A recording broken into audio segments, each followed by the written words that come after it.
मेरे प्यारे दोस्तों, सभी लोगों को मेरा नमस्कार। स्वागत करते हैं आप सभी का आपके अपने YouTube channel OT study point में। तो प्यारे दोस्तों, आज की क्लास में हम सॉल्व करेंगे साधारण एवं चक्रवृद्धि ब्याज के क्वेश्चन नंबर 32 से। इसके पहले ऑलरेडी मैंने क्वेश्चन नंबर 1 से लेकर के क्वेश्चन नंबर 31 तक सारे प्रश्नों का सॉल्यूशन 3 वीडियो के माध्यम से करवा दिया है। अगर वो वीडियो आपने नहीं देखा है तो जरूर देखिएगा, डिस्क्रिप्शन में आपको लिंक मिल जाएगा।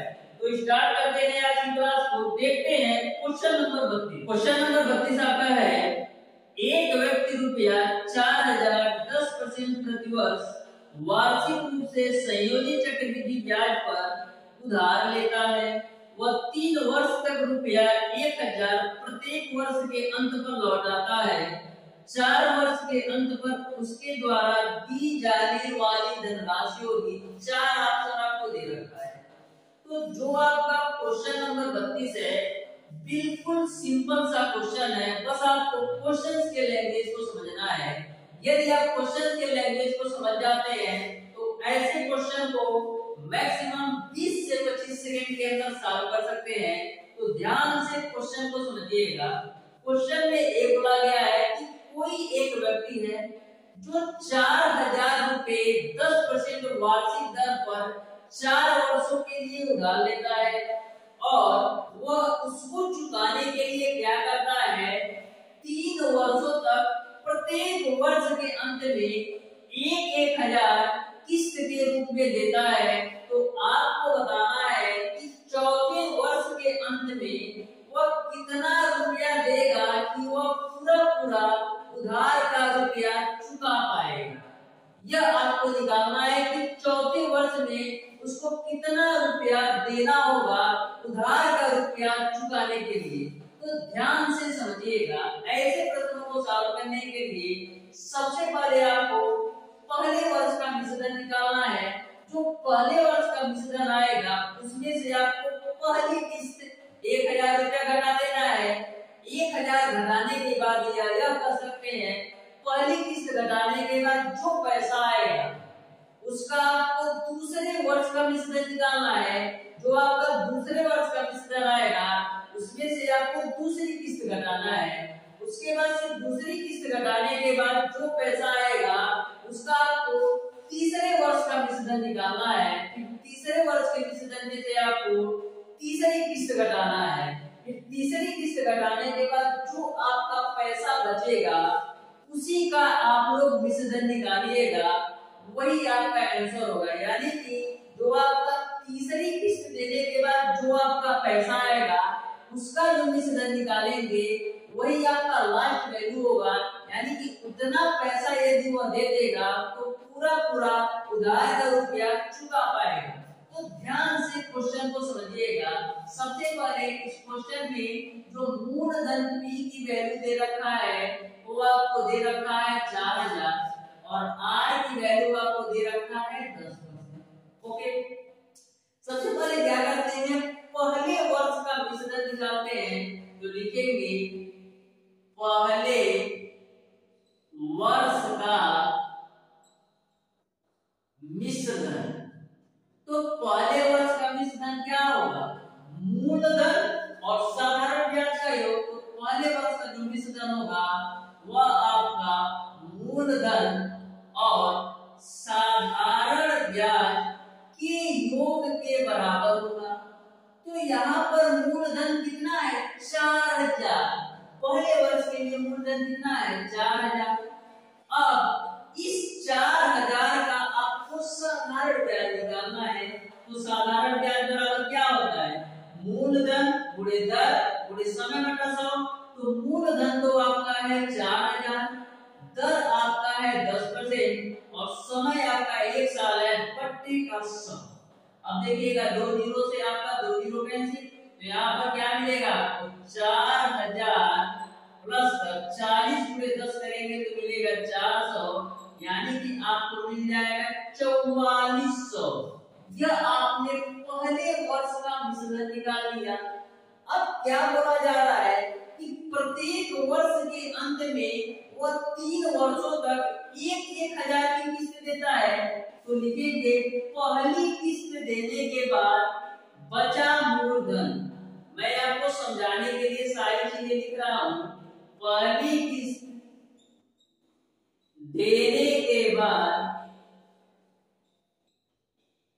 बचा मूलधन, पहली किस्त देने के बाद बचा मूलधन कितना होगा? तो आपका मिश्र धन है 4400। अब पहली किस्त कितना देता है? 1000 रुपए देता है, तो बचेगा 3400। अब जो आपका ये 3400 बचा, यह आपका जो 3400 बचा, इस 3400 पर आपको दूसरे वर्ष का मिश्र धन निकालना है। तो लिखेंगे दूसरे वर्ष का मिश्र धन। तो दूसरे वर्ष का मिश्र धन क्या होगा? दूसरे वर्ष का जो मिश्र धन होगा वह मूलधन धन साधारण ब्याज। तो मूलधन आपका कितना है? 3400 और आपका साधारण ब्याज क्या होगा? तो 3400 पर साधारण ब्याज निकाल लीजिए। तो आपका हो जाएगा मूलधन 3400 गुणे दर आपका 10%, समय आपका 1 साल डिवाइडेड बाय 100। अब 2 जीरो से आपका 2 जीरो कैंसिल, तो आपको कितना मिल जाएगा? आपको मिल जाएगा 3400 प्लस का 34 गुणे 10 करेंगे तो 340। इसको आप ऐड कर लीजिए तो 0 0 0 आपको मिलेगा, 4 0 आपको 4 मिलेगा, 3 और 4 आपको 7 मिलेगा और 3, यानी कि जो आपका दूसरे वर्ष का मिश्र धन आया आपका 3740 आएगा। अब जो आपका दूसरे वर्ष का मिश्र धन आया है, इसमें से आपको दूसरी किस्त घटाना है, तो आपको तीसरे वर्ष का मूलधन मिलेगा। तो क्या लिखेंगे? दूसरे वर्ष का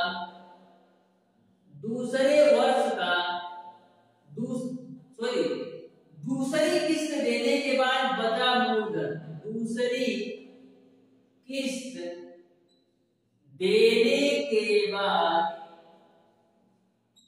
बचा मूलधन। तो दूसरी किस्त देने के बाद बचा मूलधन क्या होगा? तो करना क्या है? आपका जो दूसरे वर्ष का मिश्र धन है 3740, इस 3740 में से दूसरी किस्त भी 1000 आप घटाएंगे। तो दूसरी किस्त 1000 घटाएंगे तो कितना मिलेगा? 2740, यानी कि दूसरी किस्त देने के बाद जो मूलधन बच रहा है वो 2740। अब जो आपका 2740 है, इसी 2740 पर आपको तीसरे वर्ष का मिश्र धन निकाल लेना है। तो लिखेंगे तीसरे वर्ष का मिश्र धन। तो तीसरे वर्ष का मिश्र धन क्या होगा? मूलधन धन साधारण ब्याज। तो मूलधन कितना है? 2740 और इसी 2740 पर ब्याज निकाल लेना है। तो मूलधन तो इतना हो गया, गुणे दर आपका 10% हो गया, समय आपका 1 साल हो गया, डिवाइडेड बाय 100, एक जीरो से एक जीरो, दूसरा जीरो से दूसरा जीरो। तो आपको मिलेगा 2740 प्लस का 274। इसको आप ऐड करिए तो 4 जीरो आपको 4, 7 4 11 को 1, हासिल बचे 1, 7 2 9 1 10 को 0 और 2 1 3, यानी कि तीसरे वर्ष का जो मिश्र धन आया वो आपका 3014 आया। अब क्या करना है? जो तीसरे वर्ष का मिश्र धन है, इसमें से आपको तीसरी किस्त घटाना है। तो लिखेंगे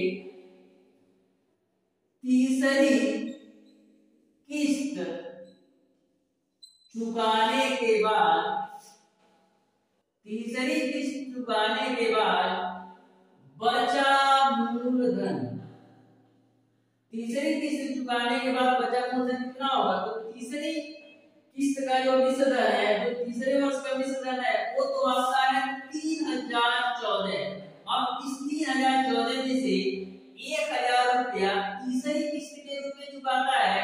तो 3014 में से 1000 घटाएंगे तो 2014 मिलेगा। अब देखिए क्वेश्चन में ये बोला गया था कि वह 1000 का 3 किस्त देता है, तो मैंने 3000 घटा दिया, एक यहाँ पर, एक यहाँ पर और एक यहाँ पर, यानी कि 3 किस्त देने के बाद उसका जो पैसा बच रहा है वो 2014 है। जब 2014 को किस वर्ष में जाएगा? चौथे वर्ष में जाएगा। तो लिखेंगे चौथे वर्ष का मिश्र धन। तो चौथे वर्ष का मिश्र धन निकालने के लिए क्या करेंगे? मूलधन धन साधारण ब्याज। मूलधन आपका है 2014 और इसी 2014 का साधारण ब्याज निकाल लीजिए। तो साधारण ब्याज क्या होगा, मूलधन गुणे दर के समय बटा 100। तो मूलधन तो आपका है 2014, धन आपका है 10, समय आपका 1 साल डिवाइडेड बाय 100, एक जीरो से एक जीरो, तो आपको मिलेगा 2014 प्लस का 2014 बट्टे का 10। तो यहाँ से आपको मिलेगा 2014 प्लस 2014 में 10 से भाग देंगे तो क्या होगा, एक अंक में दशमलव लग जाएगा, यानी आपको मिलेगा 201.4। अब इसको आप ऐड कर लीजिए, 2014 में 201.4 ऐड करिए तो देखिए क्या होगा, 2014 में आपको 201.4 ऐड करना है।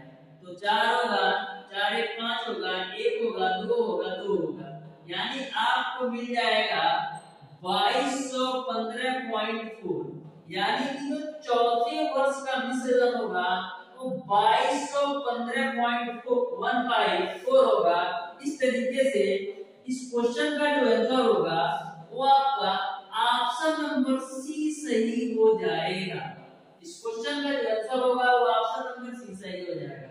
एक बात मैं और आपको बता दूं क्या है दोस्तों, जो ये सारी चीजें मैंने लिखा है आपको समझाने के लिए लिखा है। जब आप इस क्वेश्चन को सॉल्व कीजिएगा तो एक बार में आप समझ जाइएगा, तो इस सारी चीजों का लिखने का कोई मतलब नहीं है, डायरेक्ट आप करते चले जाइएगा। क्योंकि जो आपका आईटी आरटी एंट्रेंस एग्जाम होता है वो कॉम्पिटिटिव एग्जाम में आता है, उसमें आपको यूपी बोर्ड की तरफ पेज नहीं लिखना है, बस आपका option A, option B, option C, जो भी ऑप्शन सही होगा उसको टिक करना है। तो मैंने ये सारी चीजें आपको समझाने के लिए किया है। एक बार इस क्वेश्चन को देखिए, दूसरी बार सॉल्व करते समय आप माइंड में सेट कर लीजिए कि हाँ हमको ऐसे ऐसे करके जाना है। तो इस तरीके से आप क्वेश्चन को सॉल्व कर सकते हैं। एक बार और मैं रिपीट कर देता हूँ इस क्वेश्चन को। सबसे पहले क्या है दोस्तों, इस क्वेश्चन को सॉल्व करने का ध्यान से समझिएगा। सबसे पहले मैंने क्या किया, पहले वर्ष का मिश्रण निकाला, तो पहले वर्ष का मिश्रण हमारा आया 4400। अब क्वेश्चन में बोला गया है कि प्रत्येक वर्ष के अंत में 1000 किस्त के अनुसार वह 3 वर्षों तक किस्त देता है। तो लिखा मैंने कि पहली किस्त देने के बाद बचा मूलधन, तो मिश्रण तो पहले साल का था 4400, उसमें पहली किस्त 1000 दे दिया तो बचा 3400। अब जो आपका 3400 रुपया है, यही 3400 पर आपको दूसरे साल का मिश्रण निकाल लेना है। तो जो ये आपका 3400 है, इस दूसरे साल के लिए मूलधन का काम करेगा। अब इसी दूसरे साल के मूलधन पर मैंने दूसरे साल का मिश्रण निकाल लिया तो 3740 आया। अब 3740 में से दूसरी किस्त घटाया तो 2740 आया। अब जो आपका 2740 है वो आपका तीसरे वर्ष के लिए मूलधन का काम करेगा। अब तीसरे वर्ष का इसी पे मैंने मिश्रण निकाल दिया तो 3014 आ गया। अब 3014 में से तीसरी किस्त घटाया तो 2014 आ गया। अब आपका 2014 आया, उसमें मैंने 2014 का मिश्रण निकाल लिया तो जो लास्ट में आपका आंसर आया 2215.40, यही आपका चौथे वर्ष का मिश्रण हो जाएगा। और यही आपसे पूछा भी जा रहा था, क्योंकि 3 ही साल तक वो किस्त के रूप में 1000 रुपया दिया था। तो एक किस्त यहाँ मैंने घटा दिया, दूसरी किस्त यहाँ घटा दिया और तीसरी किस्त यहाँ पर घटा दिया। अब देखिएगा क्वेश्चन नंबर 33। क्वेश्चन नंबर 33 भी एकदम सिंपल सा क्वेश्चन है, बस आपको क्वेश्चन को समझना है, बहुत ही सिंपल क्वेश्चन है। तो क्वेश्चन नंबर 33 को आप लोग एक बार ध्यान से पढ़िए और इसको प्रयास कीजिए कि आप कैसे सॉल्व कर सकते हैं क्वेश्चन नंबर 33 को। क्वेश्चन नंबर 33 आपका इस प्रकार से है, रमेश ने 10% वार्षिक दर से धन उधार लिया जिस पर ब्याज वार्षिक रूप से देय है।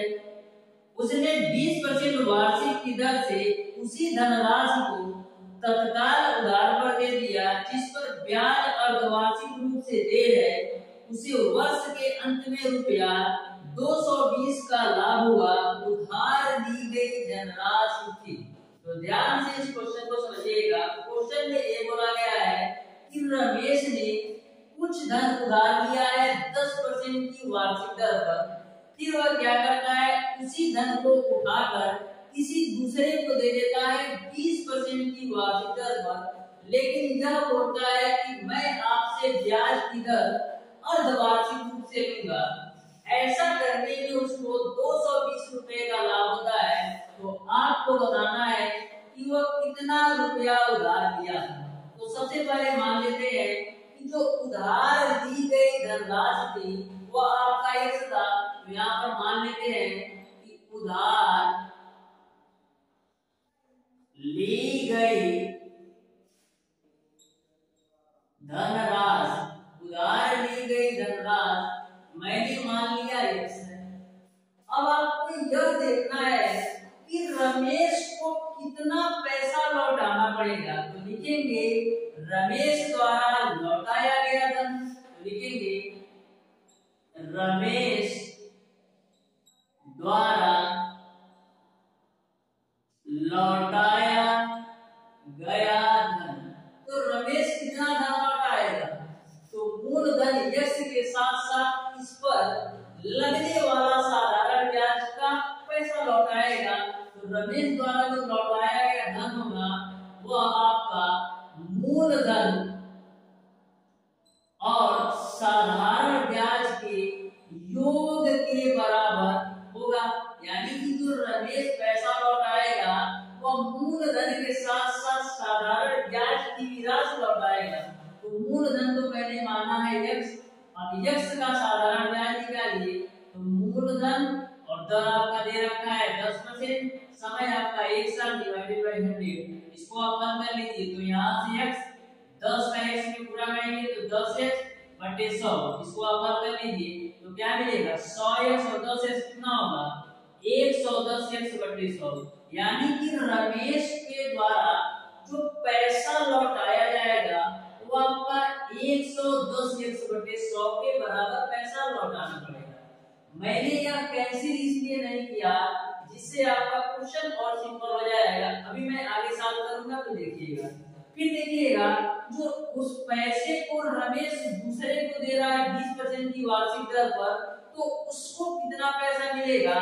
तो यहाँ पर आपका कंडीशन ये है कि रमेश जो है जो दूसरे को पैसा उधार के रूप में देता है वो 20% की वार्षिक दर पर, लेकिन यह बोल कर देता है कि जो दर हम देंगे वो अर्धवार्षिक रूप से।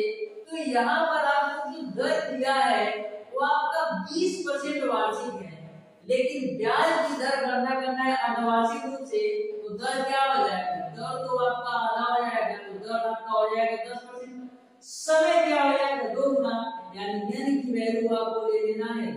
यहाँ तक किसी को कोई दिक्कत नहीं होना चाहिए, क्योंकि क्वेश्चन में बोला गया था कि वह जो पैसा दूसरे को रमेश उधार देता है 20% की वार्षिक से, लेकिन वह जो ब्याज की गणना करता है रमेश को अर्धवार्षिक रूप से। तो अर्धवार्षिक के लिए मैंने दर को आधा कर लिया और समय को 2 गुना कर लिया। अब निकालेंगे रमेश को प्राप्त धन, लिखेंगे रमेश को प्राप्त धन। तो रमेश को धन कितना प्राप्त होगा, मिश्र धन के बराबर। तो मिश्र धन क्या होता है, P मिश्र धन क्या होता है, तो रमेश के द्वारा प्राप्त मिश्र धन कितना होगा, वो चक्रवृद्धि ब्याज पर इस पर लगेगा, क्योंकि जो है समय का मान वो तो अर्धवार्षिक आ गया। तो हो जाएगा P 1 + R/100 यहाँ पर साधारण ब्याज लगेगा, यहाँ पर आपका चक्रवृद्धि ब्याज, क्योंकि यहाँ पर केवल 1 साल की बात की जा रही है। यहाँ पर समय को 2 अर्धवार्षिक के रूप में दिया गया है। तो P की वैल्यू क्या होगी, जो धन रमेश उधार लिया था उसी धन को तो उठाकर दूसरे को दे रहा है, यानी कि P की वैल्यू तो आपका x ही रहेगा। 1 + दर का मान 10 डिवाइडेड बाय 100 और n की वैल्यू आपका हो जाएगा 2। इसको आप हल करिए तो यहाँ से आपका क्या हो जाएगा, इसको भी ऐसे ही रखते हैं, सॉल्व करने में आसानी होगा। तो 100 × 100 और 10 कितना होगा, 110 बटेगा 100 का स्क्वायर। यहाँ तक आपको क्लियर। यह रमेश को प्राप्त धन है, यानी कि इतना धन रमेश प्राप्त करेगा और इतना धन रमेश को दे रहा है। तो इन दोनों दोनों के बीच का जो डिफरेंस है वो 220 के बराबर है। तो डिफरेंस निकाल लेते हैं। तो आपका है 110 बटे 100 का स्क्वायर माइनस 110 x बटे 100 का जो डिफरेंस है वो 220 के बराबर है। यानी कि रमेश को जो धन प्राप्त हो रहा है और जो रमेश को धन देना है, उन दोनों के बीच का जो डिफरेंस है वो 220 के बराबर है। तो सॉल्व कर लीजिए। तो इसको हम क्या लिख सकते हैं, 110 गुणे 110 और नीचे लिख सकते हैं 100 गुणे 100 माइनस का 110 x बटे 100। यहाँ पर कैंसिल कर लेते हैं। देखिएगा कैंसिल कर दिया मैंने। तो ऊपर मिलेगा आपको 121 x के साथ है x बटे 100 माइनस मिलेगा आपको 110 x बटे 100। इसकी वैल्यू आपका 220 के बराबर है। तो सॉल्व कर लीजिए। एलसीएम आपका 100 मैंने बोला था ना आपको, इसको आप कैंसिल मत कीजिए, सॉल्व करने में आसानी होगा। तो देख पा रहे हैं आपको और समान है, बहुत लिख दिया। यहाँ पर 121x माइनस का 110x बराबर आपका हो जाएगा 220। अब देखिएगा 121 में से 110 घटाएंगे तो आपको मिलेगा 11x बटे 100 बराबर आपको मिलेगा 220। 11 से काटिए तो 11 दूना 22 और 0, तो x की वैल्यू क्या आ जाएगी, x की वैल्यू आपका आ जाएगी 20 गुणे 100। इसका मान कितना होता है 2000 के बराबर। यानी कि रमेश द्वारा उधार ली गई जो राशि वो आपका 2000 के बराबर थी। इस तरीके से इस क्वेश्चन का जो आंसर होगा वो आपका ऑप्शन नंबर ए सही हो जाएगा। अब देखिएगा क्वेश्चन नंबर 34। क्वेश्चन नंबर 34 भी आपका सिंपल सा क्वेश्चन है। तो क्वेश्चन नंबर 34 को ध्यान से पढ़िए और इसको सॉल्व करने का प्रयास कीजिए। Question number 34।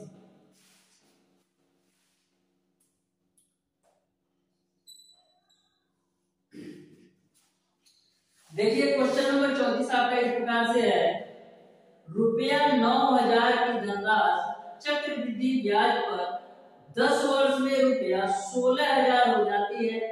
उसी ब्याज की दर पर आधे समय में रुपया 9000 हो जाएगी, तो वह राशि है। तो ध्यान से इस क्वेश्चन को समझिएगा। इस क्वेश्चन में आपको ऐसा बोला गया है कि 9000 रुपया 10 वर्षों में आपका 16000 हो जाती है। 9000 रुपया आपका 10 वर्षों में 16000 रुपया हो जाती है। तो बोला गया है कि यदि ब्याज की दर समान रखे और समय को आधा कर दे तो 9000 हो जाएगी। वह कौन सी राशि है? तो ध्यान से समझिएगा। यहाँ पर आपको P की जो वैल्यू दे रखा है वो आपको दे रखा है 9000, A की वैल्यू आपको दे रखा है 16000 और जो N की वैल्यू आपको दे रखा है वो आपको दे रखा है 10। यह क्वेश्चन आपका चक्रवृद्धि ब्याज का है। तो चक्रवृद्धि ब्याज बराबर क्या होता है, A बराबर P 1 plus R upon 100 to power n होता है। तो यहाँ पर A की वैल्यू आपका है 16000, P की वैल्यू आपका है 9000, 1 प्लस R की वैल्यू पता नहीं डिवाइडेड बाय 100 और n की वैल्यू आपका है 10। अब देखिएगा 1 2 3 0 से 1 2 3 0 कैंसिल हो गया। यहाँ पर आपको मिलेगा 16 बराबर 9, 1 plus R upon 100 to power 10। अब 9 को नीचे लेकर आइए तो 16 बटा 9 बराबर आपको मिलेगा 1 plus R upon 100 to power 10। यहाँ पर आप देख रहे हैं कि ये आपका समय है 10 साल, यानी कि जो 10 साल की वैल्यू है वो 16 बटे 9 के बराबर है। क्वेश्चन में ये बोला गया है कि दर को समान रखते हैं और समय को आधा करते हैं। तो देखिएगा एक स्टेप और करना पड़ेगा। 16 बटे 9 को हम क्या लिख सकते हैं, 16 बटे 9 को हम लिख सकते हैं 4 बटे 3 का स्क्वायर और इसको हम लिख सकते हैं 1 plus R upon 100 to power 10। कोई दिक्कत नहीं है, मैंने 16 बटे 9 को 4 बटे 3 का स्क्वायर लिख दिया।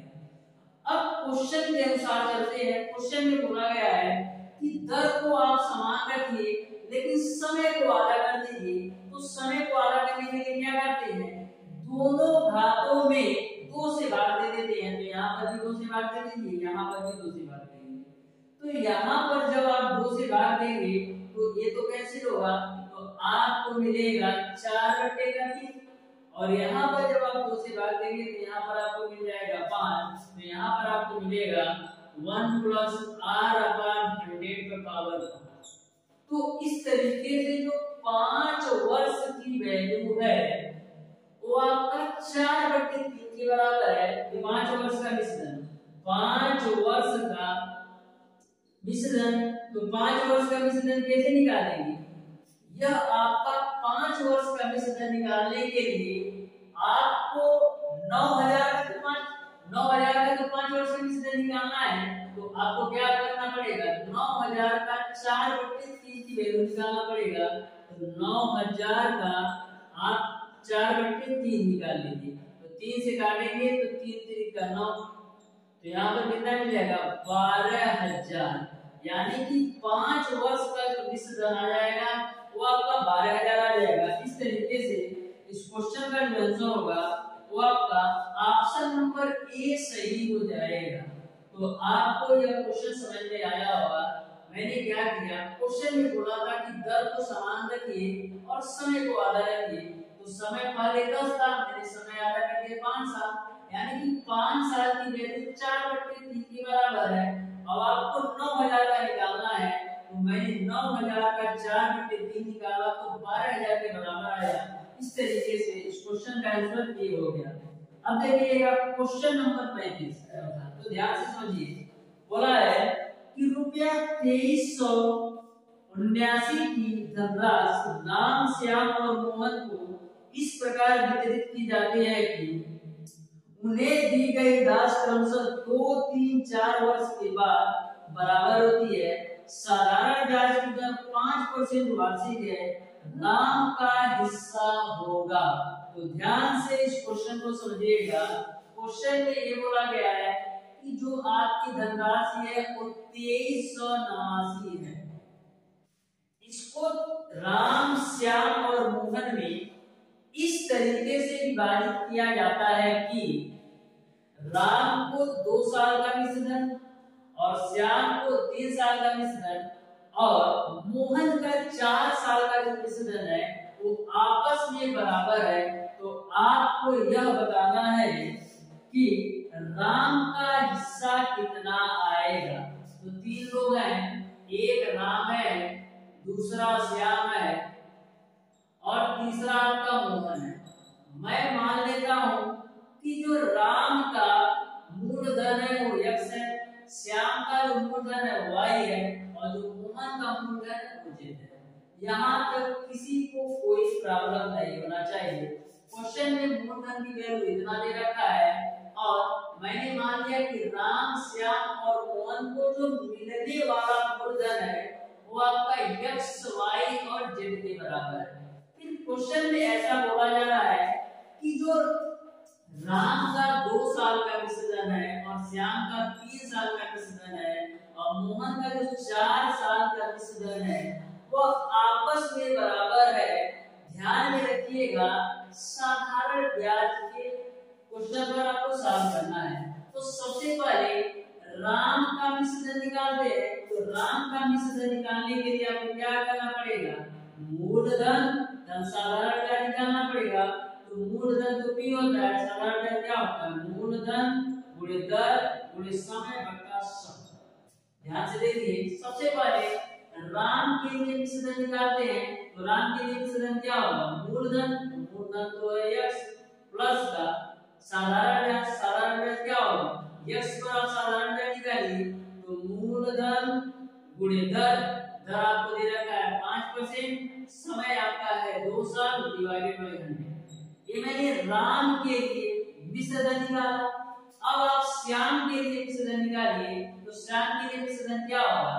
तो मिश्रण जो होगा वो मूलधन साधारण ब्याज। तो श्याम के लिए मूलधन है y और साधारण ब्याज क्या होगा? y का साधारण ब्याज। तो मूलधन y गुणे दर आपका 5, समय कितना? 3 साल के लिए डिवाइडेड बाय 100। अब आप मोहन के लिए मिश्रण निकालिए। तो मोहन का जो मूलधन है z और इसी z पर साधारण ब्याज। तो मूलधन गुणे दर आपका 5 और समय आपका है 4 साल डिवाइडेड बाय 100।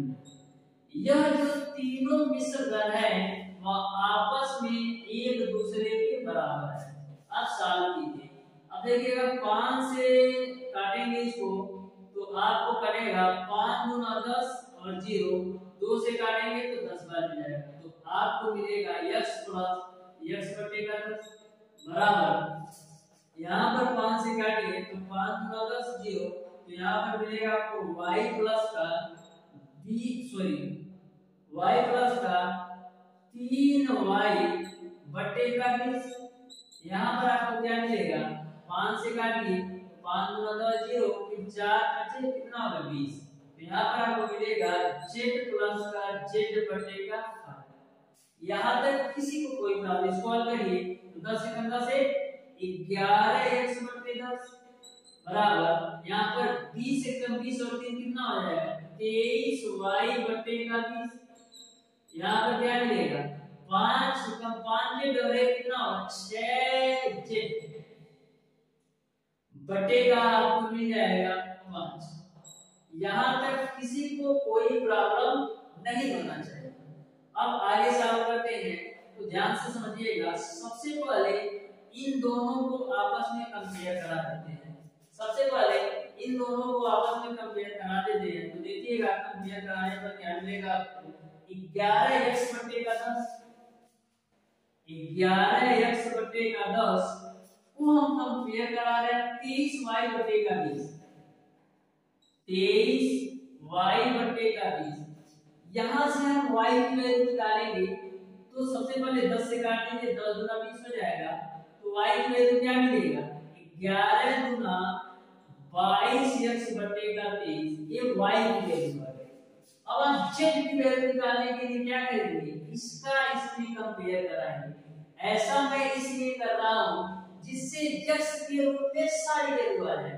अब इसका इससे कंपेयर कराइए तो क्या है यहाँ पर 11x बटे का 10 इक्वल कर दीजिए 6z बटे का 5, 6z बटे का 5 से काटिए तो 5 गुना 10। अब देखिएगा यहाँ से आप z की वैल्यू निकालेंगे तो क्या मिलेगा, z की वैल्यू आप निकालेंगे तो मिलेगा 11x बटे का 5। यहाँ तक आपको किसी को कोई प्रॉब्लम नहीं होना चाहिए।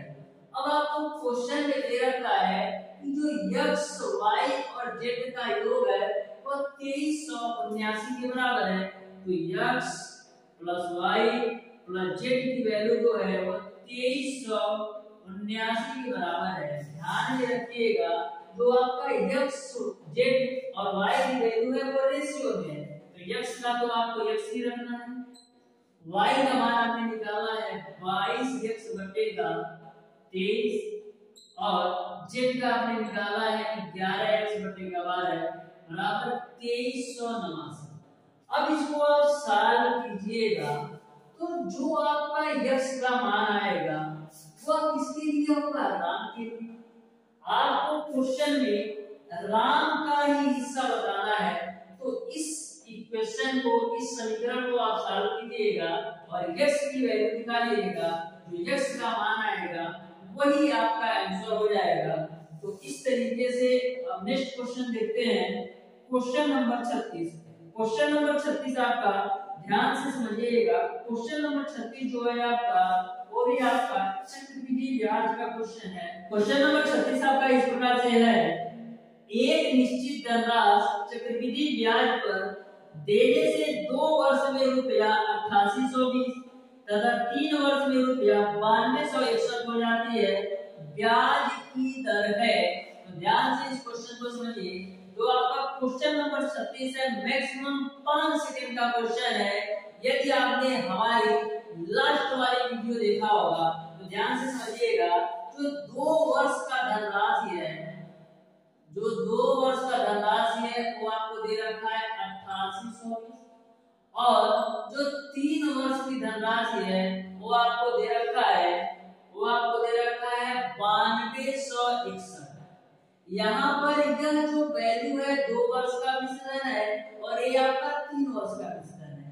तो सबसे पहले आपको ये सोचना है कि धन तो वही है लेकिन यह इससे इतना ज्यादा क्यों है। तो 8820 से 9261 इसलिए हो रहा है क्योंकि कि जो 2 वर्ष का मिश्रण 8820 है, इस पर भी ब्याज मिल रहा है। तो सबसे पहले देखिएगा कि 8820 पर कितना ब्याज मिल रहा है कि 9261 हो जा रहा है।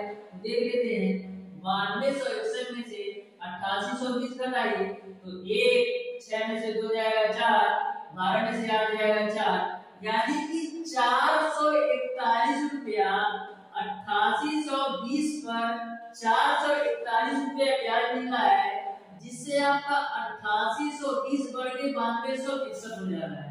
तो कितना ब्याज मिल रहा है? 441 रुपया ब्याज मिल रहा है। किस पर? 8820 पर। और परसेंटेज में चेंज करने के लिए 100 से गुणा कर दीजिए, बस एक जीरो से एक जीरो कैंसिल। 441 गुना 882 होता है, तो 10/2, 10/2 किसके बराबर है? 5%। इस तरीके से जो r की वैल्यू आ गई वो आपका 5% आ गया, यानी कि आपका ऑप्शन नंबर बी सही हो जाएगा। तो कभी भी ऐसा क्वेश्चन पूछा जाए तो आप 5 सेकंड के अंदर इस तरीके से सॉल्व कर सकते हैं। अब देखिएगा क्वेश्चन नंबर 37। तो क्वेश्चन नंबर 37 आपका उच्च चक्रवृद्धि ब्याज और साधारण ब्याज के अंतर पर है। यदि आपने हमारी पहली वीडियो यानी कि जब साधारण ब्याज एवं चक्रवृद्धि ब्याज का बेसिक ट्रांसफर बताया था, वो वीडियो आपने देखा होगा, तो क्वेश्चन नंबर 37 को आप मैक्सिमम 5 सेकंड के अंदर सॉल्व कर सकते हैं। तो ध्यान से समझिएगा क्वेश्चन नंबर 37 को। क्वेश्चन में ये बोला है कि वह मूलधन जिसका 20% की दर से 2 वर्ष में साधारण ब्याज और चक्रवृद्धि ब्याज का अंतर ₹90 हो तो धन होगा। 4 ऑप्शन आपको दे रखा है, तो इसमें जो r की वैल्यू दे रखा है वो आपको दे रखा है 20% और समय आपको दे रखा है 2 वर्ष, और जो साधारण ब्याज और चक्रवृद्धि ब्याज का अंतर दिया है, चक्रवृद्धि ब्याज और साधारण ब्याज का अंतर दिया है वो आपको 90 दे रखा है। तो आपको धन बताना है, यानी मूलधन की वैल्यू ज्ञात करना है। तो मैंने आपको बताया था जब 2 वर्ष का साधारण ब्याज और चक्रवृद्धि ब्याज का अंतर दिया हो तो वहां पर आपको फार्मूला लगाना होता है ब्याजों का अंतर बराबर PR² डिवाइडेड बाय 100 का स्क्वायर। अब ब्याजों का अंतर आपको दे रखा है 90, P की वैल्यू आपको निकालना है, R का मान आपका है 20, तो इसका स्क्वायर है तो इसको लिख देंगे 20 का स्क्वायर, या इसको लिख सकते हैं 20 गुणे 20। 20 के स्क्वायर तो मैंने 20 गुणे 20 लिख दिया, बट 100 का स्क्वायर इसको लिख देंगे 100 गुणे 100, 20 25 100, 20 25 100। तो P की वैल्यू कितना मिल जाएगा? 90 गुणे 5 गुणे 5। हल करिए तो 90 गुणे 5 25 25।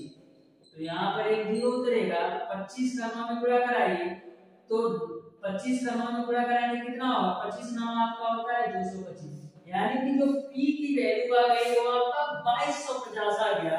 इस तरीके से इस क्वेश्चन का जो आंसर होगा वो आपका ऑप्शन नंबर ए सही हो जाएगा।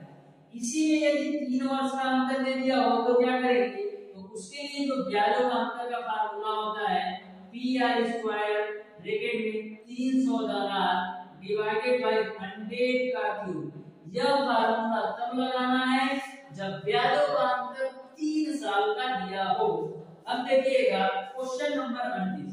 तो क्वेश्चन नंबर 38 को आप लोग ध्यान से समझिए और इसको सॉल्व करने का प्रयास कीजिए।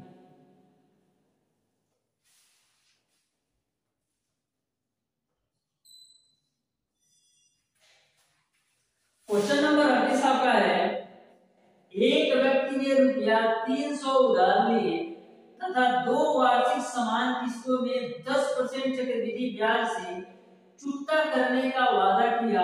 प्रत्येक किस्त होगी। 4 ऑप्शन आपको दे रखा है।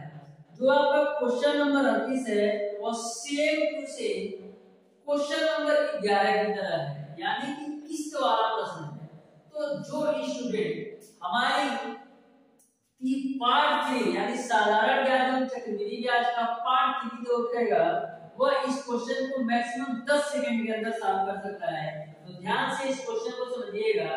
तो क्वेश्चन इस प्रकार से है, एक व्यक्ति ने रुपया 300 उधार लिए तथा 2 वार्षिक समान किस्तों में 10% चक्रवृद्धि ब्याज से चुकता करने का वादा किया, प्रत्येक किस्त होगी। तो ध्यान से समझिए, क्वेश्चन में जो P की वैल्यू दे रखा है वो आपको दे रखा है 300, और जो दर का मान दे रखा है यानी जो R की वैल्यू दे रखी है वो आपको 10% दे रखा है, और जो समय का मान दे रखा है वो आपका 2 वर्ष दे रखा है, यानी n की वैल्यू आपको 2 वर्ष दे रखा है। तो मैंने आपको बताया था कभी भी आपसे किस्त वाले प्रश्न पूछा जाए तो आपको रेशियो मेथड से सॉल्व करना है। तो ध्यान से समझिएगा, रेशियो मेथड से कैसे ऐसे क्वेश्चन को 10 सेकंड के अंदर सॉल्व कर सकते हैं। सबसे पहले 10% को अनुपात में चेंज करते हैं, रेशियो में चेंज करते हैं। तो 10% का मतलब क्या होता है, 1/100। 1 0 से 1 0 कैंसिल, तो मिलेगा आपको 1/10, यानी कि जो 10% है वह अनुपात में 1/10 के बराबर है। अब 1/10 का मतलब ये होता है कि 10 आपका मूलधन है, उस पर 1 ब्याज मिलना है। 1/10 का मतलब ये है कि 10 आपका मूलधन है, उस पर 1 ब्याज मिल रहा है। तो बात करें पहले साल के लिए क्या होगा, तो पहले साल के लिए जो आपका राशि 10 है, जो आपका राशि 10 अनुपात में है वह बढ़ करके 11 अनुपात में होगा। तो पहले साल में राशि 10 अनुपात से बढ़कर 11 अनुपात होगा।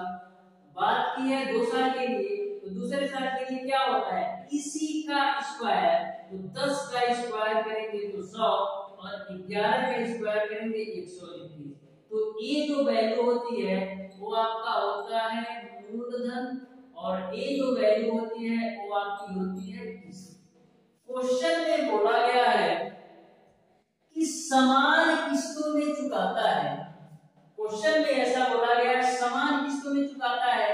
तो आप देखिए, क्या ये दोनों किस्त आपस में समान है, तो आप कहेंगे दोनों किस्त आपस में समान नहीं है। तो समान करने के लिए क्या करेंगे, इसमें 11 से गुणा कर लेंगे। तो आपको क्या मिलेगा, 11 दरिया में 110 और 11 दरिया 121। ये आपका 100 पहले से है और ये आपका 121 पहले से है।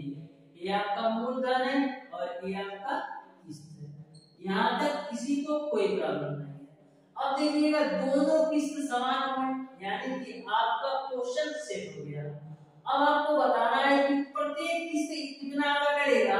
तो यहाँ पर सबसे पहले देख लेते हैं मूलधन कितना रेशियो है, तो 0 1 0 1 1 2, यानी कि जो मूलधन है वह 210 रेशियो के बराबर है, और जो आपका 210 रेशियो का मान दे रखा है वो आपका 300 के बराबर है। 1 0 से 1 0 कैंसिल।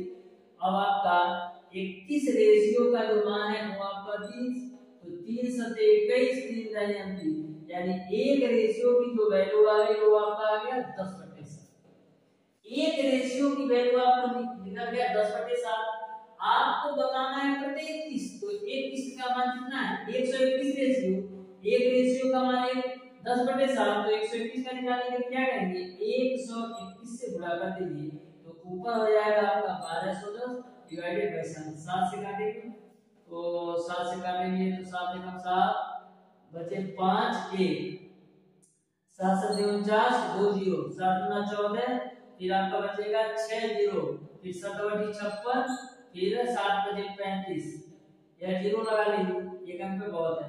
तो इस तरीके से जो प्रत्येक किस्त को देगा 172 रुपया 80 पैसा, इस तरीके से आपका ऑप्शन नंबर डी सही हो जाएगा, 172 रुपया 86 पैसा, यानी कि आपका ऑप्शन नंबर डी सही हो जाएगा। अब देखिएगा क्वेश्चन नंबर 39 जो इस चैप्टर का लास्ट क्वेश्चन है। इस क्वेश्चन को आप सॉल्व कीजिएगा, 1210 में 7 से डिवाइड कीजिएगा तो इतना ही आएगा, ठीक है। लेकिन आप यहां तक भी छोड़ेंगे तो भी कोई दिक्कत नहीं है, क्योंकि एक ही ऑप्शन ऐसा दिया है जिसमें 172 पॉइंट पुश करके दिया है, जो कि है आपका ऑप्शन नंबर डी। अब देखिएगा क्वेश्चन नंबर 39। क्वेश्चन नंबर 39 को ध्यान से पढ़िए। यह आपका चक्रवृद्धि ब्याज का क्वेश्चन है। यह वेरी सिंपल सा क्वेश्चन है। ऐसा क्वेश्चन मैंने बहुतों बार लगवाया है, तो ध्यान से क्वेश्चन को समझिएगा। बोला है कि रुपया 62,500 एक वर्ष में 16% वार्षिक दर से कितना होगा यदि ब्याज तिमाही जोड़ा जाता है। तो इस क्वेश्चन में सबसे पहले तो पी की वैल्यू दे रखा है, वो आपको दे रखा है 62,500, और जो आर की वैल्यू दे रखा है वो 16% वार्षिक दे रखा है, और 16% वार्षिक दर से कितना होगा यदि ब्याज तिमाही जोड़ा जाता है। इस क्वेश्चन में जो ब्याज की गणना हो रही है वो तिमाही हो रहा है। तो मैंने आपको पहली क्लास में बताया था कि जब ब्याज तिमाही दे हो तो दर को आप लोग 4 से डिवाइड करते हैं और समय को 4 से गुणा। तो ब्याज आपका वार्षिक 16% है, लेकिन ब्याज की गणना तिमाही करना है तो क्या करेंगे, ब्याज में 4 से भाग कर देंगे, यानी कि 4% आपका तिमाही आएगा। और समय क्या होगा, समय आपका 4 गुना होगा, यानी कि समय आपका 4 तिमाही आएगा। यहाँ तक किसी को कोई प्रॉब्लम नहीं होना चाहिए। अब सॉल्व करते हैं तो चक्रवृद्धि मिश्र दर बराबर होता है मूलधन 1 प्लस r अपन 100/n। तो यहाँ पर p की वैल्यू आपका है 62,500, 1 प्लस r की वैल्यू 4 डिवाइडेड बाय 100 तो पावर n का मान कितना है 4, तो 4 से काटिए तो 25 बार में जाएगा, तो आपको मिलेगा 62,500 गुणे 25 से कम 25 और कितना होगा 26/25 इसको हल कर लीजिए तो आपको मिलेगा 62,500। 26/25 पे पावर 4 हम क्या लिख सकते हैं 26/25 गुणे 26/25 गुणे 26/25 गुणे 26/25। अब आप 25 से काटिए तो 25 से हम 625 होता है डबल जीरो, फिर 25 से काटेंगे तो 25 से कम 25 डबल जीरो, फिर 25 से काटेंगे तो 25 चौक 100, तो आपको मिलेगा 4 गुणे 26 गुणे 26 गुणे 26 गुणे 26 और नीचे आपको मिल जाएगा 25। इसको सॉल्व कीजिएगा, जो आपका इसका रिजल्ट आएगा वही आपका आंसर होगा। इस तरीके से प्यारे दोस्तों आज की क्लास में मैंने आपको सॉल्व कराया क्वेश्चन नंबर 32 से लेकर के क्वेश्चन नंबर 39 तक का सारे प्रश्नों का सॉल्यूशन को मैंने बिल्कुल अच्छी तरीके से समझाने का प्रयास किया है। फिर भी यदि आपको किसी भी क्वेश्चन में कोई भी डाउट या कोई भी कंफ्यूजन हो तो आप बेझिझक कमेंट बॉक्स में कमेंट करके जरूर बताइएगा। मैं उस क्वेश्चन को दोबारा से डाउट सेशन की क्लास में रिपीट करा दूंगा। वीडियो पसंद आया हो तो वीडियो को लाइक और चैनल को सब्सक्राइब जरूर कीजिएगा। धन्यवाद।